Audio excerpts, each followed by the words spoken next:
சுத்தி இருக்கிறவங்க ஏதோ ஒன்று சொல்லிக்கிட்டே தான் இருப்பாங்க. ஆனா நம்ம செய்ய வந்த வேலைன்னு ஒண்ணு இருக்குல்ல. மரியாதைலாம் எதிர்பார்க்க கூடாதுங்கிறீங்க. வேலையை சரியா செஞ்சா மரியாதை தானா வரப்போகுது. சுட்டாலும் சங்கு நிறம் எப்போதும் வெள்ளையடா.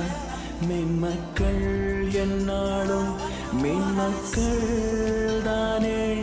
கெட்டாலும் நம் தலைவன் இப்போதும் ராஜனடா. வீழ்ந்தாலும் வள்ளக்கரம் வீழாது.